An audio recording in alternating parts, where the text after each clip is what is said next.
Universidad Rosario Castellanos, licenciatura en Derecho y Criminología a distancia. Experiencia de aprendizaje, los procesos de victimización y desvictimización. En este caso se tratará del genocidio en Ruanda. Presenta Fabiana Guadalupe Díaz Álvarez.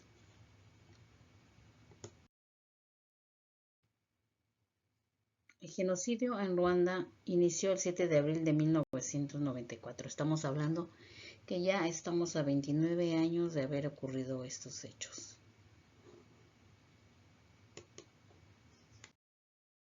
Ahora bien, nos toca determinar si el genocidio ocurrido en Ruanda es un crimen o un delito. Según la Convención sobre el Genocidio, este es un delito que puede cometerse tanto en tiempos de guerra como en tiempos de paz. Y en su artículo número 2, esta convención describe el genocidio como un delito perpetrado con la intención de destruir total o parcialmente a un grupo nacional, étnico, racial o religioso. No incluye grupos políticos o el conocido como genocidio cultural. Esta definición fue el resultado de un proceso de negociación y refleja el compromiso alcanzado entre los Estados miembros de las Naciones Unidas mientras redactaban la Convención en 1958. Por otra parte, el término genocidio fue acuñado por primera vez por Raphael Lemkin en 1944 para calificar las atrocidades cometidas por el régimen nazi contra millones de judíos y gitanos. Ya son 29 años del inicio del conflicto. Transcurría el año de 1994 cuando en el continente africano ocurrió un intento de exterminio de la población tutsi por parte del gobierno hegemónico Hutu. Podemos entender por víctima, según lo menciona Separavik, a cualquier persona física o moral que sufre como resultado de un despiadado designio incidental o accidentalmente. Fueron 100 días que duró la ola de asesinatos que acabó con casi el 11% de la población de Ruanda, al oriente del continente africano, donde vivían 7 millones de personas en 1994. Miembros de la etnia Tutsi fueron víctimas de asesinatos de forma planificada, sistemática y metódica, a manos de sectores radicales de la etnia Hutu. Fue la población Tutsi, entre ellos se encontraban mujeres y niños de todas las edades, y cualquier opositor al gobierno Hutu. La tragedia inicia con el asesinato del presidente Juvenal Habyarimana en un atentado al avión en el que él viajaba.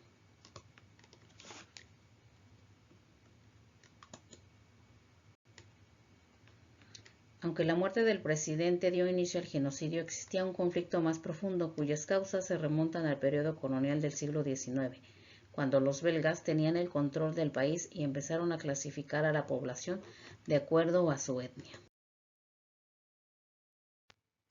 Ahora bien, también tenemos la clasificación de víctimas directas, que en este caso son la población Tutsi, víctimas indirectas, que son representadas por las familias de estas víctimas, y las víctimas potenciales, que son personas físicas que al presentar asistencia se convierten en víctimas. En este caso, Ruanda, existieron personas que defendieron y apoyaron a las personas agredidas, convirtiéndose de esta manera en víctimas potenciales de estos hechos. De acuerdo a las categorías que nos presenta Rodríguez Manzanera, podemos clasificarla como en un abuso de poder, ya que es la categoría a la que pertenece la población debido a que la víctima no tiene defensa del victimario que actúa dentro de los términos de la ley.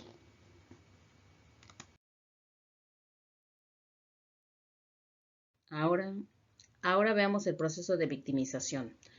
Este constituye un entramado de complejos factores que interactúan y conforman no solo las secuelas que el propio suceso criminal pudiera suponer, lo que enlazaría con la acepción de victimizar o acción aislada empleada por el ofensor.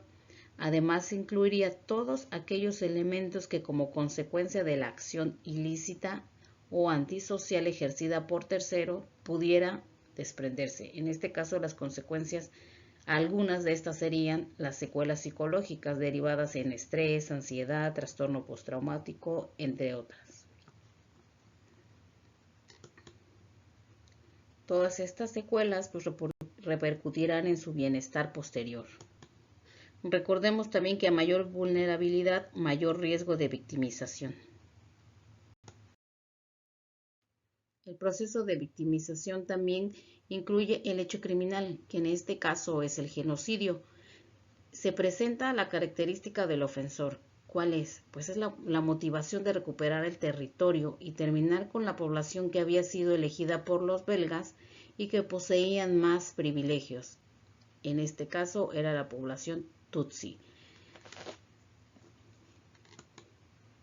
Esta es una victimización directa, ya que va en contra de la víctima en sí. Es esta agresión que cae de inmediato en el sufriente. Veamos ahora la desvictimización. Es un proceso de restitución o resarcimiento del impacto o secuelas que el hecho criminal haya podido generar en la figura de la víctima. El objeto de esta es la reparación del daño causado a las víctimas y el restablecimiento del estilo de vida previo a la acción antisocial.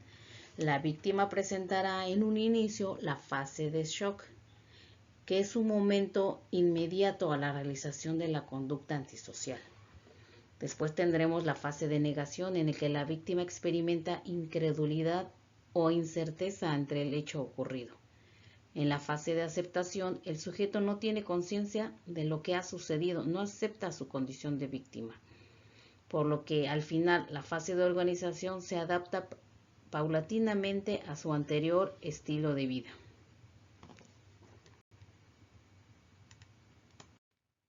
Como conclusión, quiero mencionar que el camino por recorrer de una víctima es largo y requiere del apoyo de su núcleo familiar o personas cercanas a ella para poder darse la oportunidad de seguir en la medida de lo posible llevando una vida normal. Para el caso del genocidio de Ruanda, los ofensores fueron personas de la misma comunidad, pero de diferente etnia, es decir, tenían una relación víctima-victimario. Es cuanto, compañeros. Saludos cordiales.